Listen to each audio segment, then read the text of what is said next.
Ya, Assalamualaikum warahmatullahi wabarakatuh. Perkenalkan, kami dari kelompok 3 dari kelas IF 4711 pada mata kuliah Etika dalam AI.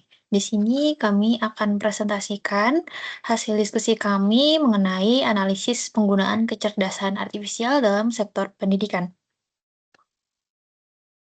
Anggota kelompok kami terdiri dari Jian Hazel Sitorus, Michael Restu Mahardika, kemudian saya sendiri, Maudie Halyati, kemudian ada Revanza Baldasa Arifin, dan Muhammad Jordi Jalu Raditya. Masuk ke pendahuluan, yaitu definisi dari AI. AI atau Artificial Intelligence adalah kecerdasan buatan, yaitu kemampuan mesin untuk berpikir dan bertindak seperti manusia.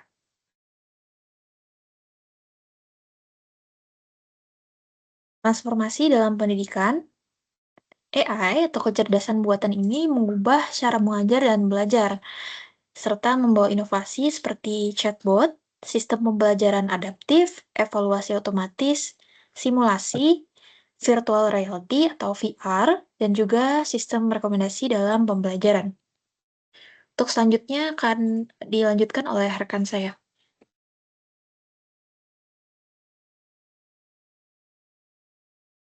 Selanjutnya kita bahas berbagai penerapan AI dalam sektor pendidikan. Di antaranya ada chatbot berbasis Natural Language Processing atau NLP, lalu ada pembelajaran adaptif berbasis AI, ada evaluasi otomatis dengan AI, simulasi dan virtual reality atau VR, ada juga sistem rekomendasi pendidikan, dan ada juga analisis data pendidikan untuk peningkatan kualitas pembelajaran.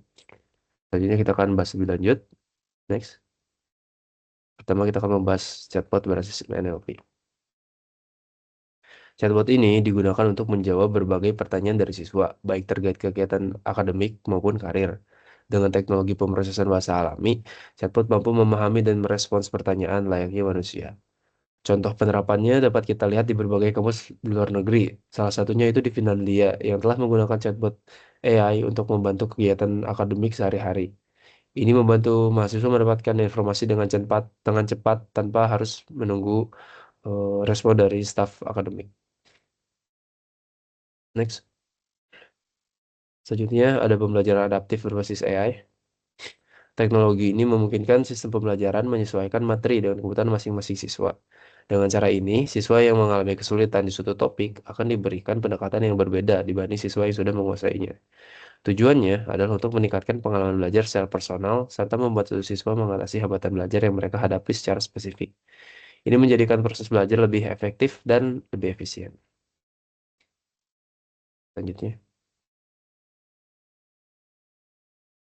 Baik, untuk selanjutnya ada evaluasi otomatis dengan AI, di mana penggunaan teknik NLP dan machine learning untuk memeriksa jawaban siswa secara otomatis. Hal ini dapat memberikan umpan balik yang cepat pada siswa dan tentunya menghemat waktu pengajar. Kemudian ada simulasi dan virtual reality atau VR. Hal ini menciptakan pengalaman pembelajaran yang imersif dan praktis dalam lingkungan virtual. Hal ini digunakan dalam bidang teknik, misalnya untuk latihan, perakitan, dan juga perbaikan mesin. Kemudian ada sistem rekomendasi pendidikan, di mana hal ini sangat membantu siswa dalam memilih program atau jalur pendidikan yang sesuai dengan minat atau bakat mereka. Hal ini sudah diterapkan di berbagai perguruan tinggi di Finlandia, yang digunakan untuk memberikan bimbingan yang lebih personal.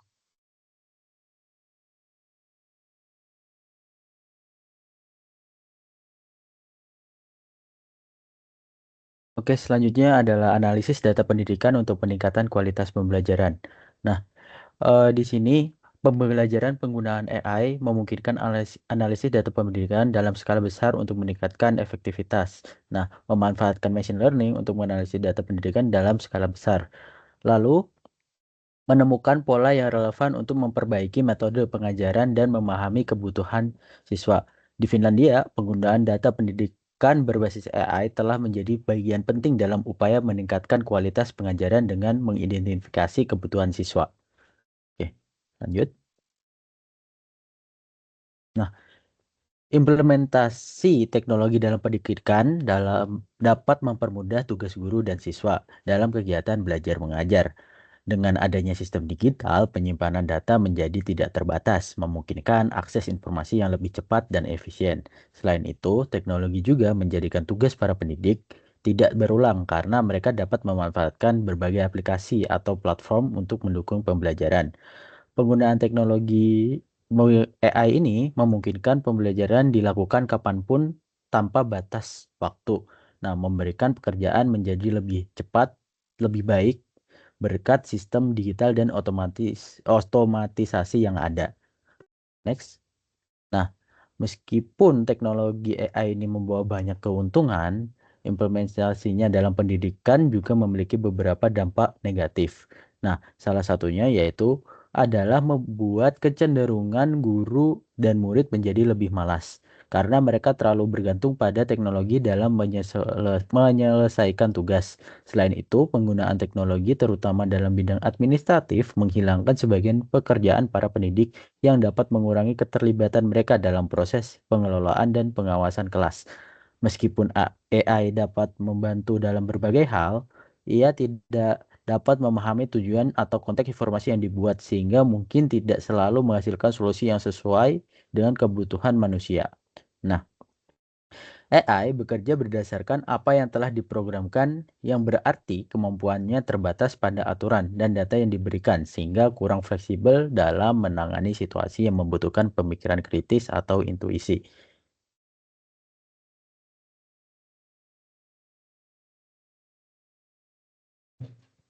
Oke, kita lanjut ke bagian etika AI dalam pendidikan. Nah, meskipun teknologi ini memiliki potensi yang besar untuk meningkatkan kualitas pendidikan kita, nah, tapi penerapannya itu perlu dilakukan secara hati-hati dan bijaksana. Diperlukan keseimbangan juga antara memanfaatkan kemajuan teknologi dan mempertahankan nilai-nilai manusia dalam pendidikan. Untuk memastikan bahwa AI itu memberikan dampak yang positif dan berkelanjutan. Jadi penggunaan AI ini seharusnya mendukung dan bukan untuk menggantikan, apalagi untuk menggantikan peran guru. Jadi guru di sini harus tetap aktif dalam merancang pengalaman belajar yang menarik dan menantang siswa untuk berpikir kritis. Dan pengawasan terhadap AI dalam menangani data dan penggunaan AI ini harus dilengkapi dengan bimbingan manusia agar AI itu bisa berfungsi sebagai alat bantu, tapi bukan untuk pengganti interaksi yang lebih dalam antara guru dan siswa. Penggunaan AI ini harus dilengkapi dengan bimbingan manusia. Guru juga harus memberikan konteks dan pemahaman mendalam atas informasi yang diberikan oleh AI. Oke, jadi untuk kesimpulannya ada 3 poin. Yang pertama, AI itu bisa berpotensi merevolusi pendidikan, meningkatkan efisiensi, fleksibilitas, dan kualitas manusia. Dan yang kedua, teknologi ini juga bisa menghadirkan berbagai tantangan seperti ketergantungan yang berlebihan, potensi bias dalam penilaian, dan keterbatasan dalam memahami konteks. Dan yang terakhir, penggunaan AI ini harus dilakukan dengan hati-hati untuk memastikan bahwa dampak positifnya itu lebih besar dan tidak mengurangi nilai-nilai manusia dalam pendidikannya itu.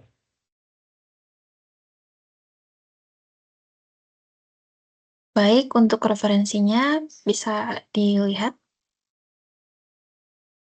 Ini sumber-sumber yang kami cantumkan untuk presentasi hari ini. Mungkin sekian dari kelompok kami. Salah hilaf mohon dimaafkan. Assalamualaikum warahmatullahi wabarakatuh.